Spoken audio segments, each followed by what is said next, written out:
Ini masih pagi kan? Langit juga sepertinya tak berselimut kabut. Bahkan jingga di ufuk timur itu seakan menegaskan, hari ini akan sangat indah. Namun, kenapa di sini gelap sekali? Kawanan awan hitam itu entah dari mana berasal, tapi mereka bergerombol, datang berlahan-lahan, hingga benar-benar berhenti, mengelilingi kamar kecil ini bersamaan. Gelap dan sangat sesak. Seketika putih itu menjadi kelam, samar itu menjadi suram, bahagia itu menjadi nyeri yang terasa sangat menyakitkan.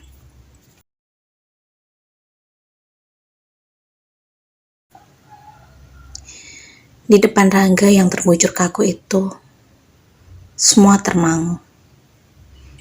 Diam, tak berani mendekat. Hanya seorang wanita berusia lanjut, yang nampaknya paling tegar. Dengan sedikit membungkuk, ia mengusap-usap wajah biru suaminya. Ia juga tersenyum tipis, dan sesekali mengecup keningnya. Namun, ada yang berbeda. Tubuh yang masih terbungkus mukena itu seperti gemetar. Bahkan kedua kaki itu seolah tak mampu menopang bobot tubuh sendiri. Alhamdulillah, kita sudah sholat subuh, Pak. Alhamdulillah. Lirihnya gemetar. Suara itu seketika terhenti di ujung kerongkongan, terganjal oleh duka mendalam. Wanita yang tadi terlihat mengusap-usap suaminya itu kini nampak bergeming dan lebih sering mengusap sudut netra sendiri dengan tangan kanan, sementara tangan kiri menempel di dahi pasi suaminya.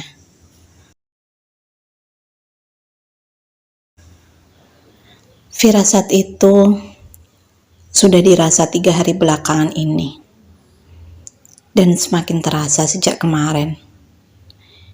Iya, Pak Handoko menatap lekat istrinya cukup lama saat tengah diseka, dan masih tetap tak beralih ketika Bu Sumarni sudah mengganti bajunya. Kenapa, Pak? Tukas Bu Sumarni kemarin. Namun suaminya itu hanya tersenyum dan menggelengkan kepala pelan.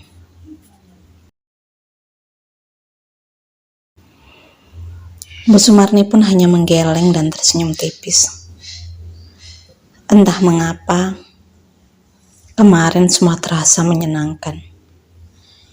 Ia menyeka tubuh suaminya dengan hati penuh rasa syukur, dan masih mengira akan kembali membersihkan tubuh itu pagi ini. Namun takdir berkata lain. Ia memang masih akan melakukannya, tapi tidak dengan senyum dan iris itu. Seperti inikah rasanya? Sesesak inikah? Batin Bu Sumarni pun meraung, hingga kepala yang tadi nampak tegak itu perlahan tertunduk sangat lama.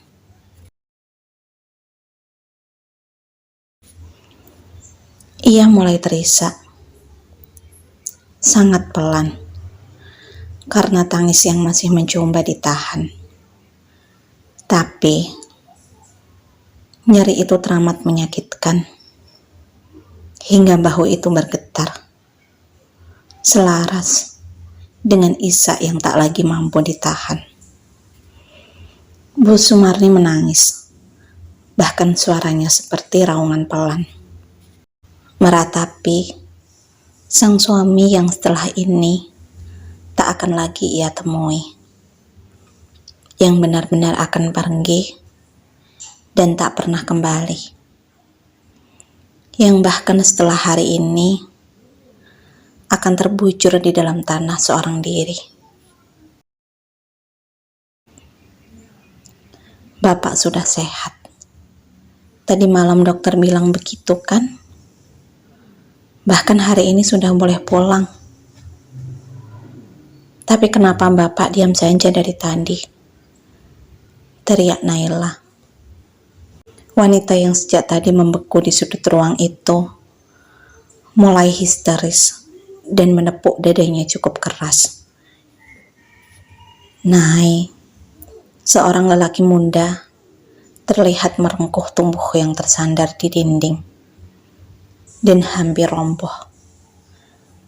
Terus memeluknya, membiarkan wanita itu meraung, meluapkan sakit dalam dada bidangnya. Sakit yang melumpuhkan, sakit yang membutakan, sakit yang menghancurkan. Dia datang selalu tanpa sebab.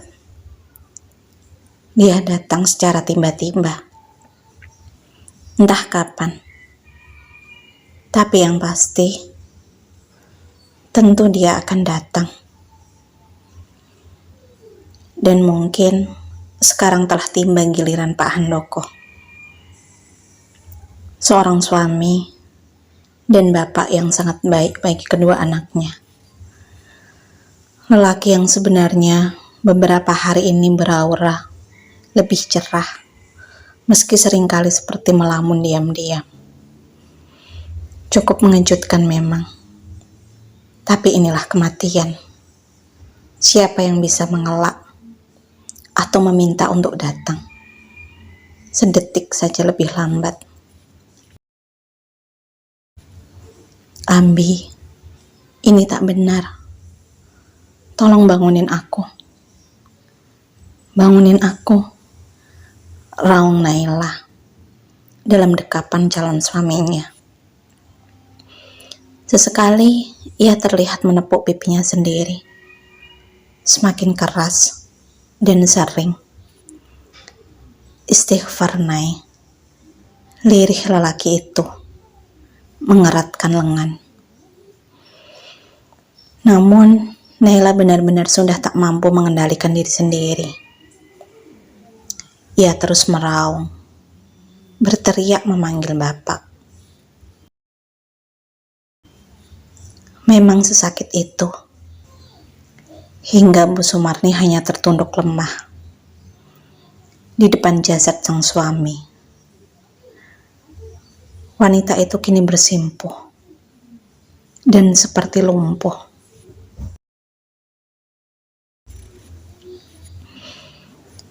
Malam itu, di rumah Pak Handoko terlihat sedikit lebih ramai. Beberapa kerabat berkumpul di sana. Para perempuan nampak sibuk di dapur. Dan dua lelaki terlihat membersihkan rumah. Juga sekelilingnya. Kabar tentang kepulangan sang juragan memang sudah berhembus. Sudah menjadi hal lumrah juga. Saat ada yang pulang dari rumah sakit, pasti akan banyak yang membesuk. Apalagi ini Pak Handoko. Juragan yang cukup terkenal dan berjasa pada warga di situ. Tapi tidak dengan kematiannya. Iya, hal itu masih belum dikabarkan di kampung itu pagi ini.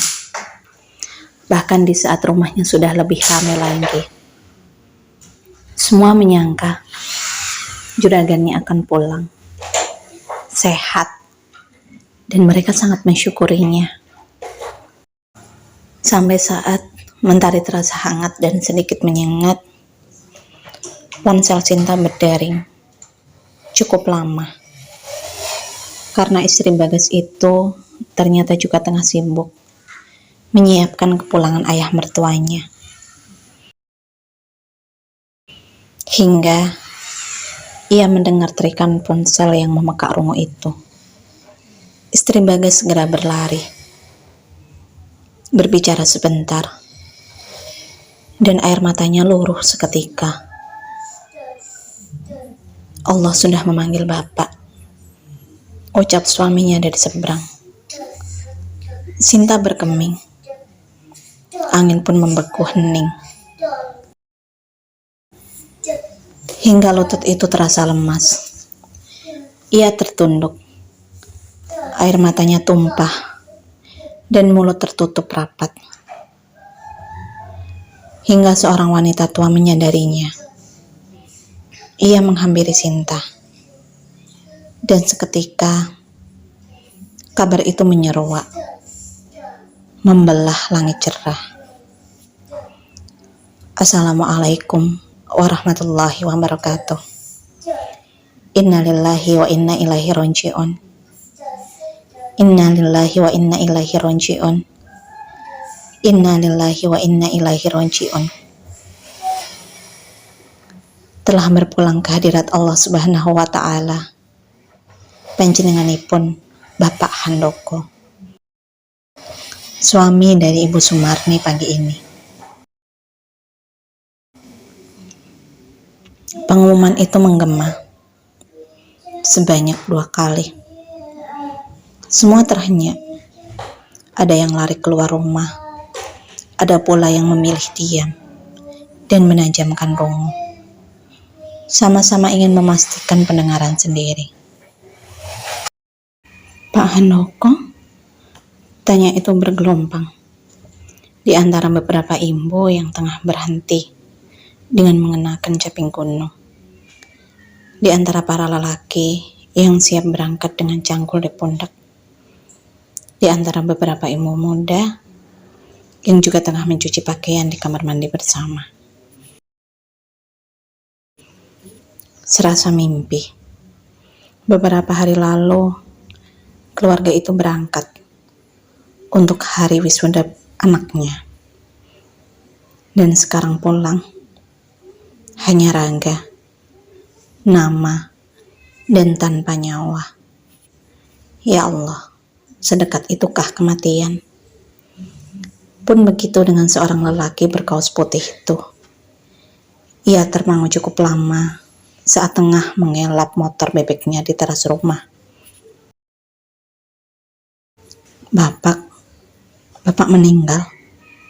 Sebaris tanya itu menggema dalam benak lelaki itu. Berkali-kali ia terlihat menghembuskan nafas berat. Ia juga seperti membeku tak bergerak. Mas, teriak wanita dari dalam rumah. Ia tersentak. Dan memang seperti itu. Istrinya selalu berbicara dengan nada tinggi. Seorang wanita menghampirinya. Dia Hanum. Mereka memang tengah berkunjung ke rumah orang tuanya. Desa yang sebenarnya sangat enggan Dika kunjungi setelah hari itu. Entahlah, semua yang ada di sana seolah mengingatkan tentang masa itu. Hari di mana putih menjadi gelap dan abu-abu. Pak Handoko, aku sudah dengar. Setelah Dika cepat. Setiap melihat istrinya, entah kenapa, semua terasa hampar, bahkan gula pun terasa masam. Entahlah, mungkin ini pertanda tentang cinta yang memang mulai memudar. Sementara, perempuan yang berdiri di ambang pintu itu merengut. Kenapa sewot? Mantan mertuamu kan? Ledek Hanum pelan. Lelaki itu seketika menatapnya tajam. Mantan suamimu juga kan? Balas Dika. Kamu kenapa sih, Mas? Dika menggelengkan kepala. Kamu yang mulai, malah tanya. Kamu masih mencintai Naila ya? Seru Hanum gusar. Dika mendengus kasar. Ia bangkit dan berjalan melewati istrinya. Kalau memang iya, kenapa? bisik Dika. Ia mengucapkan itu dengan pelan, tepat di telinga kanan istrinya.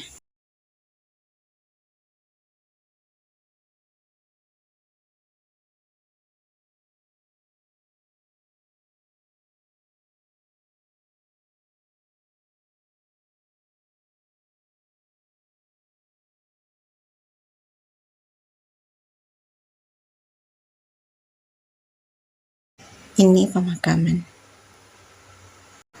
Benar. Semua nampak murung dan berpakaian gelap.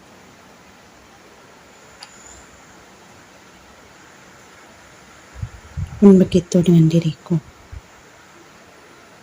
Dari tempatku berdiri, kulihat banyak orang tersenduh. Ada yang setengah histeris. Ada pula yang mengusap air mata diam-diam dengan isak lirih. Namun, irisku tertahan, tak lepas dari dua orang itu. Iya, dua orang yang berdiri tak jauh dari liang lahat. Seorang wanita yang sesekali membungkuk, melihat jasad Pak Handoko dibaringkan, seperti tak rela. Dan satu lagi, seorang lelaki muda yang lengannya selalu melekat. Di bahu wanita itu seolah tengah menjaganya. Menjaga dari apa? Entahlah. Tanya itu terus menggema di relungku. Sedangkan di sini banyak kerabat dan keluarga Pak Handoko. Lantas, kenapa harus lelaki muda berjempol belakang itu? Iya, jempol kecil yang menggangguku. Jempol rambut yang bahkan membuat bibirku miring sebelah. Harus berdandan seperti itukah? Agar terlihat garang. Bahkan aku tak menyukainya. Seharusnya dia bisa menyisir lebih rapi rambut itu. Layaknya di pemakaman. Aku mendengus. Dan sepertinya terdengar keras. Karena Hanum sempat menyikut lenganku. Dengan tatapan tajam. Perempuan ini semakin hari auranya bertambah suram. Apalagi dua kelopak lebar itu yang selalu membuatku merasa tak nyaman. Kuacuhkan istriku itu. Biarlah dia melotot sampai bola hitam itu keluar. Aku tak peduli. Aku terus menatap ke depan. Entah mengapa, lautan manusia ini seperti membentuk lingkaran hitam, gelap, dan hanya fokus pada satu titik di depan sana. Naila, dan entah siapa yang ada di sampingnya. Siapa dia sebenarnya? Desus itu terdengar jelas dalam benakku yang gemetar.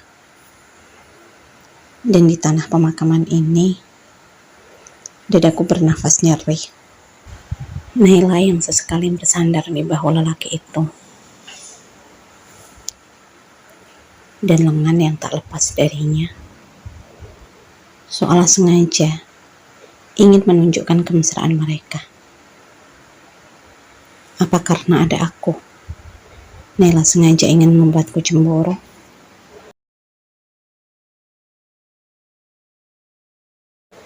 Mas, bisik Hanum tajam.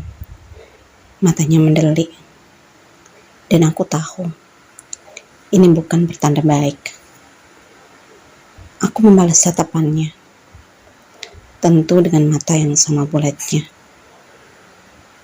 Kamu tak sadar. Dadamu membusung naik turun. Bahkan nafasmu cepat seperti sedang sekarat. Bisik Hanum lagi. Kali ini terdengar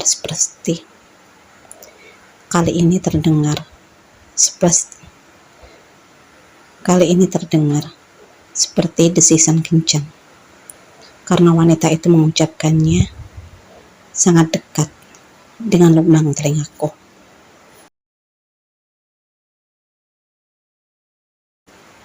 Aku menatap Hanum tajam, cukup lama, hingga berakhir dengan gelengan kepala. Dia memang selalu mengada-ada. Suami sendiri dibilang sekarat. Naila, umur kita tak berbeda jauh. Bahkan, kita lahir di tahun yang sama. Tapi, wajahmu itu kenapa seolah menolak tua? Apalagi kulit yang membungkus tubuhmu itu masih terlihat segar. Dan, bolehkah aku membayangkannya?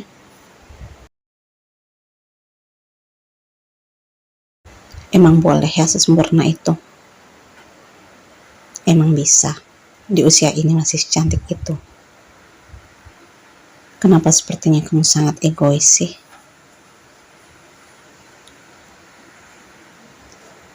Sementara aku menoleh, melihat wanita berkerudung hitam di sebelahku. Jauh, nampak dekil tak terawat.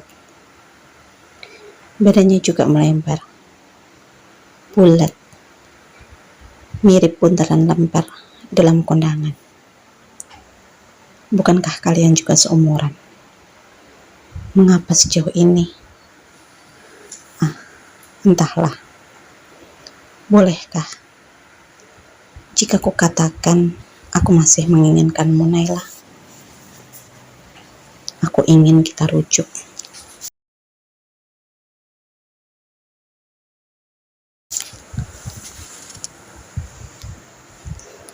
Setelah kejadian itu, kurasa ada setitik kesempatan. Iya, walaupun hanya titik kecil, setidaknya masih ada harapan. Tapi lelaki muda di sebelahmu itu, dia hadir dan seolah sengaja menghancurkan harapan kecilku.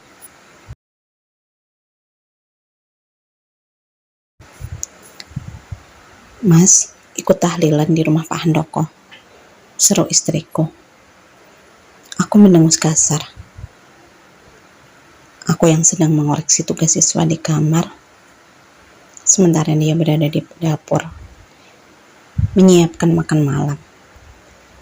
Jaraknya lumayan jauh, hampir 9 meter, dan disekat ruang tamu. Cukup jauh, bukan? Tak bisakah wanita itu datang ke sini dan tak berteriak lantang seperti itu? Malu, ada orang tuanya juga di rumah ini.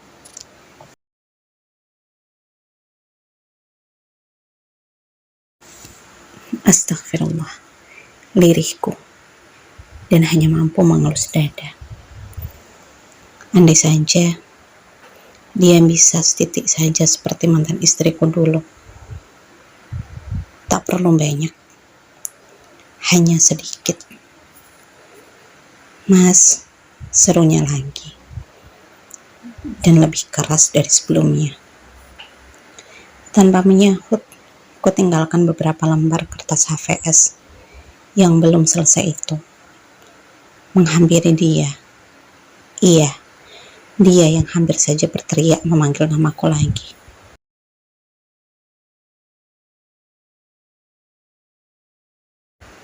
Apa sih? Jangan teriak. Gak enak didengar tetangga.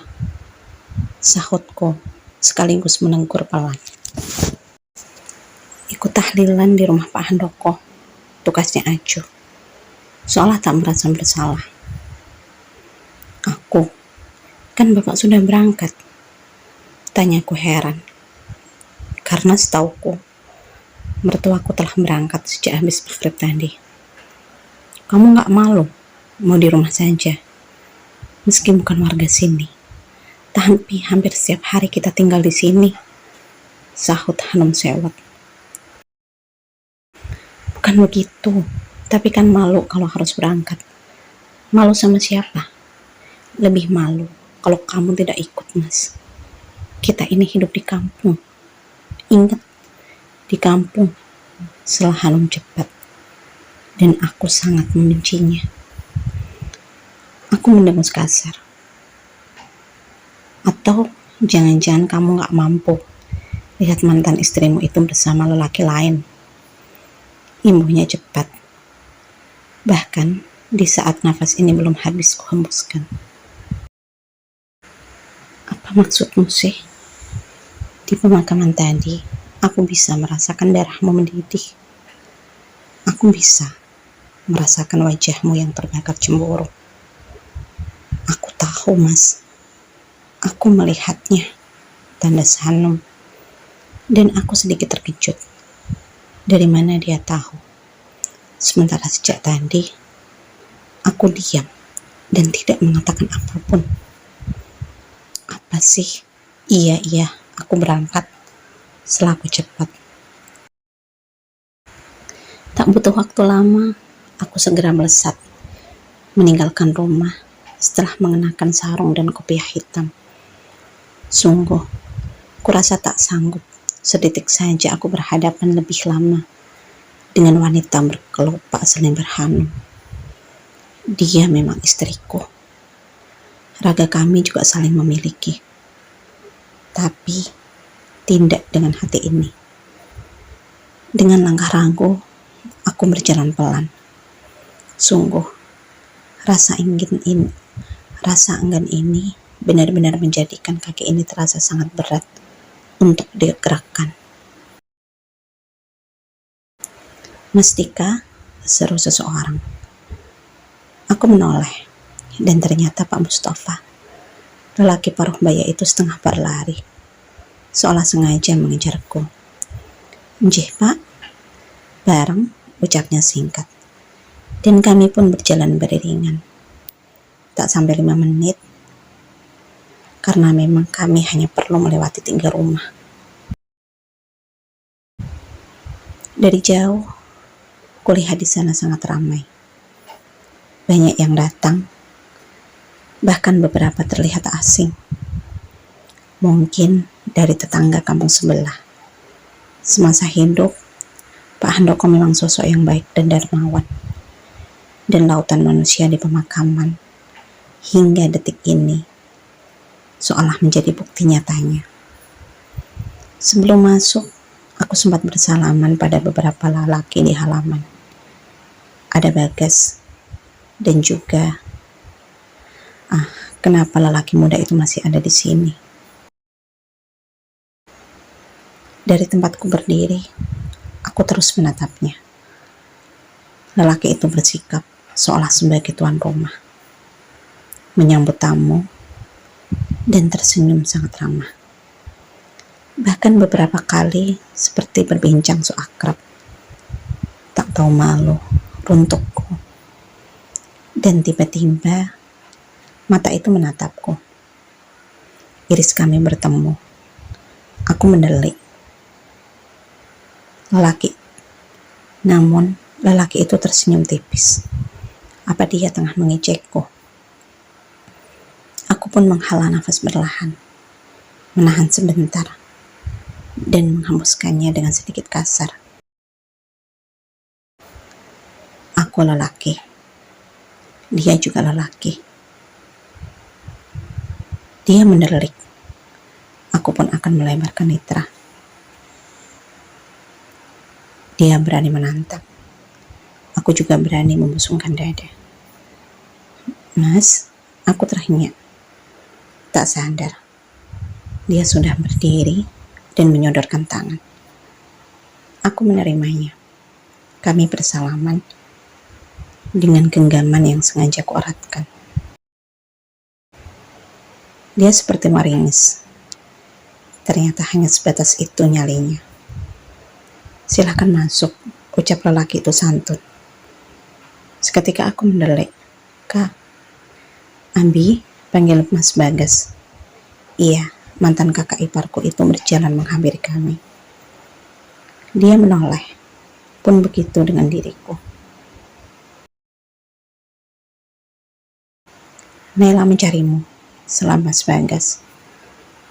Kupajamkan mata rapat dan kembali menelan getar saliva. Sungguh, nyeri ini terasa nyata saat Mas Bagas mengatakannya. Seperti inikah rasanya cemburu?